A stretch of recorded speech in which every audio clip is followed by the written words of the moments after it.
আমি সজীব ওয়াজেদ জয় বলছি। আপনারা জানেন এই গত কয়েক সপ্তাহ ধরে আমাদের বাংলাদেশের যে গন্ডগোল সংকট চলছে,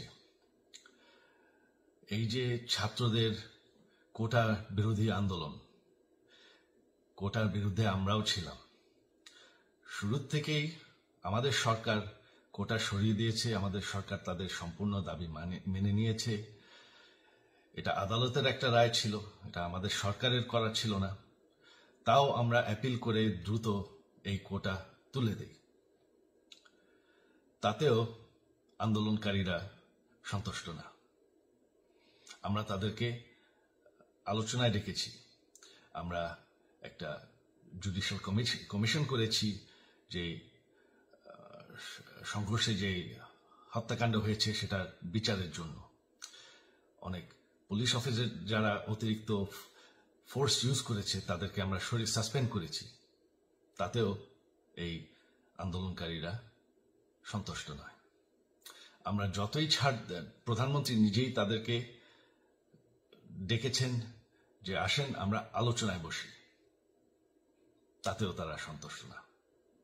আমরা যতই ছাড় দিতে থাকি, যতই তাদের দাবি মেনে নিতে থাকি, তারা কিছুতেই সন্তুষ্ট না, তারা খালি দাবি বাড়িয়ে যাচ্ছে। এখন দাবি হচ্ছে যে সরকারের পতন। তবে সরকারের পতন হওয়ার পর কি হবে, কি হবে এটা কেউ ভেবেছে? আমরা বাংলাদেশে গণতন্ত্র রক্ষা করে রাখতে চাই। সরকার পতন করে নতুন সরকার আসার সাংবিধানিক অনুযায়ী শুধুমাত্র একটি উপায় আছে, সেটা হচ্ছে নির্বাচন। আমাদের সুপ্রিম কোর্ট রায় দিয়েছে যে কোনো অনির্বাচিত সরকার 1 মিনিটের জন্য ক্ষমতা নিতে পারবে না। তো তাদের এই নির্বাচনের দাবিও যদি আমরা মেনে নেই, তো তারা তো এই পর্যন্ত কোনো দাবি, আমরা যত দাবিতেই রাজি হয়েছি তারা তাদের দাবি বেরিয়ে যাচ্ছে। তার মানে কি, আমরা যদি এখন এই নির্বাচন, সরকার পতনের দাবিও মেনে নেই, তারা তখন দাবি করবে যে না, এই সরকারের আন্ডারে নির্বাচন, এই নির্বাচন আমরা মানব না। তখন কি হবে এটা কেউ ভেবেছে? জানি আমাদের সেই সুশীল সমাজ আবার আলোচনা করছে সেই তত্ত্বাবধায়ক সরকারের অভিজ্ঞতা তো আমাদের আছে। আপনারা ভুলে গেছেন সেই তত্ত্বাবধায়ক সরকারকে নষ্ট করে দেওয়া হয়েছিল বিএনপির আমলে ইলেকশন রিগ করার জন্য। তারপর যখন আরেক তত্ত্বাবধায়ক সরকার আসলো, দেশের কি অবস্থা হয়েছিল। শেষমেশ সবথেকে বড় কথা যে আমাদের সংবিধানে স্পষ্ট বলা আছে এবং আমাদের সুপ্রিম কোর্ট রায় দিয়েছে যে অনির্বাচিত সরকার 1 মিনিটের জন্য দেশের ক্ষমতায় থাকতে পারবে না। আমরা আওয়ামী লীগ, আমরা আন্দোলন করেছি, আন্দোলন করে এই দেশকে স্বাধীন করেছি, আন্দোলন করে গণতন্ত্র ফিরে এনেছি, আন্দোলন করে আমরা দেশের উন্নয়ন করেছি। আপনারা যে বঙ্গবন্ধুর মেয়ে শেখ হাসিনার বিরুদ্ধে বলছেন, আজকে শেখ হাসিনা না থাকলে বাংলাদেশ এতদূর আসতে পারত? অসম্ভব। কেউ কল্পনা করতে পারে নাই যে বাংলাদেশ এরকম উন্নতি করবে, এরকম উন্নয়ন হবে। ঠিক আছে, শেখ হাসিনার পর আপনাদের কি হবে সেটা আমারও চিন্তার বিষয় না, আমার পরিবারের আর চিন্তার বিষয় না, আপনারা বুঝবেন। তবে এইভাবে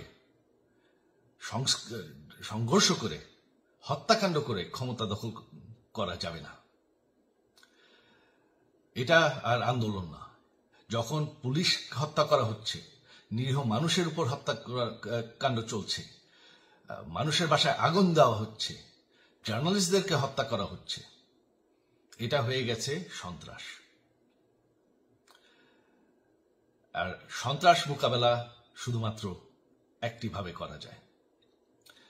আমার অনুরোধ, আমাদের ল এনফোর্সমেন্ট, আমরা অনেক ধৈর্য ধরেছি,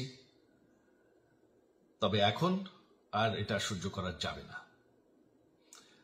ল এনফোর্সমেন্ট এজেন্সি, বিজিবি এবং কি আমাদের মিলিটারির প্রতি আমার আহ্বান যে আপনাদের দায়িত্ব হচ্ছে আমাদের দেশের মানুষকে নিরাপদ রাখা। এবং আমাদের দেশকে নিরাপদ রাখা, আমাদের দেশের সংবিধানকে নিরাপদ রাখা, সংবিধানকে রক্ষা করা। তার মানে 1 মিনিটের জন্য কোনো অনির্বাচিত সরকার আমাদের ক্ষমতায় আসতে দিবেন না। এটা হচ্ছে আপনাদের দায়িত্ব। কারণ সেইটা হলে আমরা আবার পাকিস্তানের মতন হয়ে যাব। আমাদের এই যে 15 বছরের উন্নয়ন সব শেষ হয়ে যাবে। বাংলাদেশ এর থেকে আর কোনোদিন ফিরে আসবে না। আমিও সেটা চাই না, আপনারাও সেটা চান না।